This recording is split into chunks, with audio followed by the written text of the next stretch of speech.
Hey guys, Luke here and welcome back to episode 12 of my Rugby League Live 3 Win 1 Take On series. Now in this episode, as you can see currently on the screen, we're taking on the Parramatta Eels for the first game, and the second game we're taking on Penrith Panthers. So there are a fair few good players on offer. Just off the top of my head, obviously Red Raja would be a great one, maybe Corey Norman, Manu Ma'u. Mararoa I found very, very good on this game.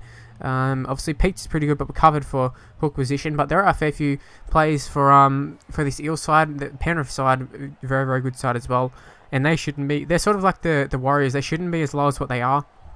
I mean, obviously due to injuries this year, that's how they finished that far down. But on this game, doesn't really take into account because we're taking the full strength side on. So should be a great battle. I think Eels, I'm not really sure what their tactic on this game is. Is it past Red Raja? I'm not really sure. I don't really think so. I think they're a little bit more dynamic on this game. But they try and offload just there, and it didn't really work out. And I will have to say, last episode we picked up Molohea and Lillyman to end the episode, and they're both on the bench there. So before we'd been carrying McInnes, sort of by accident, but now we are carrying Molohea on purpose, just in case Farah gets injured or for some reason we need to cover. We need a little bit more spark. We can throw on Lola here, and I'm really liking that. And he seems to be quite OP based off online games and that sort of stuff. So I thought it was worth trying out.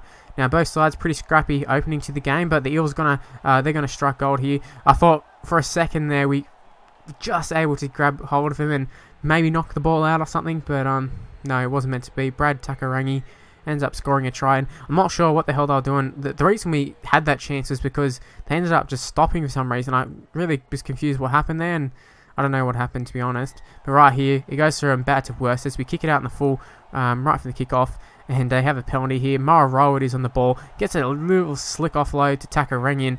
If you didn't catch that, like it was so good you almost didn't even see it. It's like one of the ones I conceded in my James Hart Be a Pro series was very similar to that, where the ball, like, I didn't even know where the hell the ball was until they were going and putting the ball down. So yeah, pretty nice stuff there from Mararoa, and I'll really be hoping we can get the win and pick him up. To come into our squad. But I gotta say, it's really not looking good. 10-0 down. I mean, it's not the first time we've been losing. But I've been on the record as saying I don't really like chasing points. I do have to say though, once you get a bit of a roll on, I do feel there is momentum in this game. I find that first set after scoring a try, it can be lethal. Like it feels like there's so much space. Your players can't get tackled. Like fending is just a guarantee. Stepping, everything about it, almost unstoppable. And it'll be interesting to see. I can't remember. If it does get that way, should we score a try? Which maybe might be here. Valentine Holmes went for the wing there. They came across, I think it was Hopewadi, came up with the tackle, but Red Raja couldn't stop that left-hand edge there, but, took Hopewadi to do it. But we do go straight across to the other side, which is, I think that's the perfect way to play in this game. You do need to play similar to real life, but you hit one edge. If it doesn't quite work out, you move to the other side. But Hassan Al-Masri, he misses the first goal of the game, and it'd be interesting to see if what I said does actually play out, and does appear to be. Israel Folau throws a dummy to nobody. It was shades of Mal Meninga just there, but it did work out exactly how I thought it was going to, play out, and we went and scored. I think it was the first tackle, so obviously we've grabbed the ball from the kickoff, went up, got tackled, and then Israel Folau went through and scored. So we got pretty fortunate there, but I think it does back up my theory on that. There is some sort of momentum. As you can see here, right after the kickoff, Jacob Lillyman runs it up. So he runs it up there, and they're going to lay onto him a bit long, and that's another penalty. Also a sin bin warning there, so they've got to watch himself here. Now Lola here, he is coming on, and he's playing lock this game. We had been, the intention for him was to come on and play hooker, but Farah was actually pretty good there. As you can see, Farah throws a dummy, and my god, that looked awesome. I really like the dummy in this game, and I think it just looks so good, and it's actually nice that the defense will react to the dummy animation rather than, having to get to the line, throw the dummy, and it does like a stepping animation. It was quite strange in the previous games, but you can see here they're laying all over us. I was really expecting a penalty just there, but it was Farah who got tackled, which was left us in a bit of disarray there, but we thought, why not snap a field goal? I mean, it was 72nd minute, I think it was, so 11-10 was, I'll definitely take that scoreline, but I think it's Cristiano, I don't know who the hell it was, but that is not what we needed. A strict ball there, and they're just about to score. Sam Burgess grabs the ball there, and he redeems himself. I think he was the one who had the ball stripped from him, and he redeemed himself, like I said. And you know, 11-10 victory is what we had. I don't know if we were the better side. It's pretty debatable, but I'm happy with the win nonetheless. That's what I'll say about that game. We got away with it. Eels did beat us in the 9, so that was nice. So the picks that we get are 2, 10, and 4. And the first player, Semi Radradra, number 2. I'm absolutely thrilled to have Semi Radradra in the game. From what I've seen, haven't used him too much, but he is quite good in this game. Pretty overpowered. Very, very good in real life as well, obviously. So maybe not overpowered. Pass it to Semi is a real tactic. Maybe we can employ that. But Tim Mannah is another player we might. He's not the best, but it might be another player that we, could find useful. We can drop Joel Edwards and all those sort of players off the bench and find a spot for Tim Mannah. And I didn't catch the last one. I think it was Takarang actually that scored the 2 tries against us. Kept them in the game somewhat, but he won't be finding a spot for us. And he's actually a second rower on this game. So another one of the positions being all weird. First one that we sort of brought up was James Roberts being listed as everything but centre when he plays centre in real life. That's all he's ever really played. He plays a bit of wing, but obviously centre mostly. But yeah, some of the positions a bit strange. Now we started off pretty well here against Penrith. It's one of those games where sort of felt like we were on, but I wasn't sure how good it was going to be. Like Penrith was a hard side to read. I mean, they've got a pretty good side on paper, but I mean, as you can see here, everything we're touching seems to be turning. I'm not going to say quite turning to gold, maybe turning to silver, more like it. I mean, it's pretty good, but we're not quite getting to that try line. Greg Burt ends up with the ball here, and I thought, stuff it, he's played 5'8", he can put up a bomb, and it's actually going to work out pretty good for us. It was deflected by Penrith, no tackle restart or anything, but Radradra ends up diving into the corner there. First game, first try for us. Let's see if we can have some sort of streak for Radradra of try scoring. That'd be awesome. I wonder if we can be anywhere near like his real life counterpart, scoring at a try game, whatever. I should mention though as well, as you saw there, Valentine Holmes goal kicking. You might be thinking, that's strange. Masri usually a kicker. And I made the hard decision. It was a tough decision. Obviously, Hazem, my favourite of all time, he drops out of the side. I mean, Elijah Taylor to score just to force out, kick the goal, but it's very, very emotional for me. Hazem Masri dropping out of the side. The reason being is he's just he's not any rated on this game. I don't know how much of that rating is done on kicks or anything. But he's pretty good or whatever. But he's a bit short and not that fast, and I just wanted to keep Valentine Holmes in the side, to be honest. I like Valentine Holmes, and we wanted to get Radradra in the side, so someone had to drop out. And what a try that was. I spoke previously, and I think it was the last episode, or maybe the one before that, about the draw and pass tries, and that really was just... I thought that was so nice, just hitting the gaps, and it just looked so nice and somewhat realistic. I think it was James Roberts ended up scoring the try, and you just got to utilise his speed. We're going to that side again. Idris up against Roberts, bit of a mismatch in terms of speed and footwork. Obviously, Idris got the strength on him, but you see here, James Roberts. We should have just went for the gap, and I did try to do the thing where we sort of wrong foot Moylan, I think it was, and came across, but obviously we went a little bit too early, so. We kind of blew it, but we got another chance here. Kieran Foran, after we end up stripping the ball, threw a few dummies there. Nothing ended up happening, but we do get a penalty. As you can see, Lola here off the bench.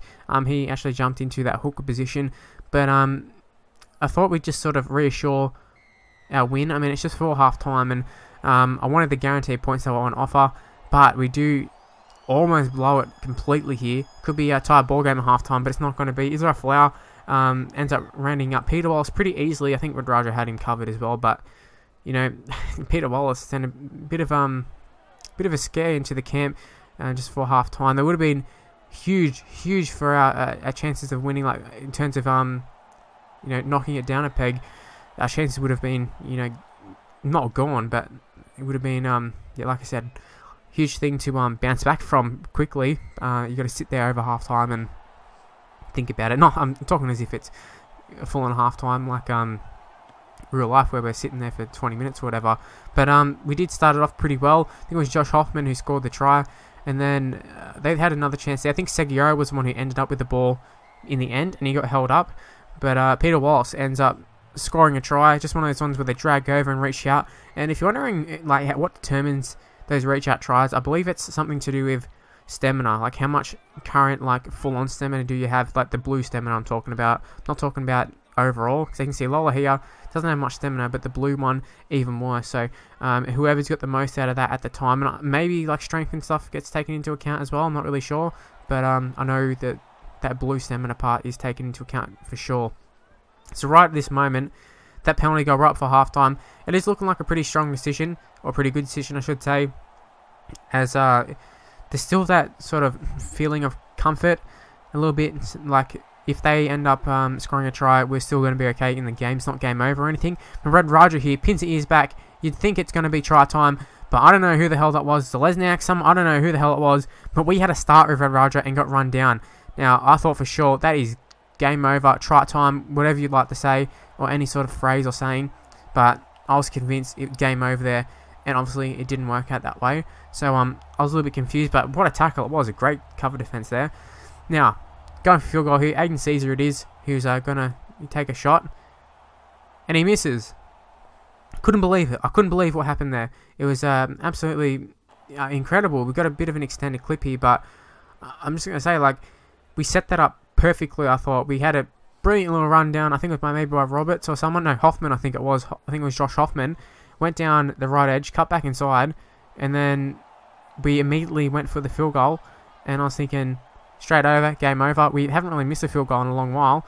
Caesar's like a bit of a sharpshooter with the field goal, at least in this game. So thinking, game, beautiful. And then straight after that, to make things like 10 times worse, I mean, look at the time. 3 minutes left, less than 3 minutes left. Dean Vare just powered his way over. I thought we got super lucky. I think it was Seguiara or someone got held up just before. But here we go, Tim Mannah. Oh my god, I couldn't believe he couldn't get to the line. Is this the time to go for a field goal? Do we have enough time on the clock is, another question. See, Josh Hoffman straight under the post, nearly. Lola here still on the field, still a hooker. We got Caesar right behind the post there. Can he kick it? 80th minute. Yes, he can. Aiden Caesar kicks the goal. 19-18 victory. No bonus players, just the 1 point off. Maybe we should have went for the try just to get the extra player. But, I'll take that win for sure. I think we really dodged a bullet there. I think Penrith are a bit of a dangerous side at this stage. Especially our side is good, but it's not like an elite sort of a guaranteed win sort of side. Although it does get a little bit better, as we're going to pick up 6, 5, and 15, I think it was. And first player we're looking at was the number 5, was Wateni Zelezniak. Now, I didn't do this in order for some reason, but yeah, Zelezniak, he can play wing or fullback, 85 rated. Probably won't see game time for us, even though he's rated better than Valentine Holmes, just personal preference. Soward is someone who I will be playing in the side. Caesar, you kicked the field goal, but you stuffed up the previous one, which could have won us the game. And Soward will be coming in. I think that extra pace might be great for us. And Bryce Cartwright will come into the bench as well, 85 rated for him. Also, I think Soward's about 89 rated. So, we've got a pretty good side coming along here. And I'm very, very happy with this episode. Two tight wins, but 2 competitive games. Entertaining games as well. That's where the video is going to end. Hope you've enjoyed it. If you can leave a like, be very much appreciated. Subscribe to my channel. Follow me on Twitter at Mr. Luke on YT. Facebook page in the description below. And make sure you listen to comments. I'll definitely reply and take a look at them and do all that sort of stuff. And yeah, thanks for watching, guys. I'll see you next time. Bye.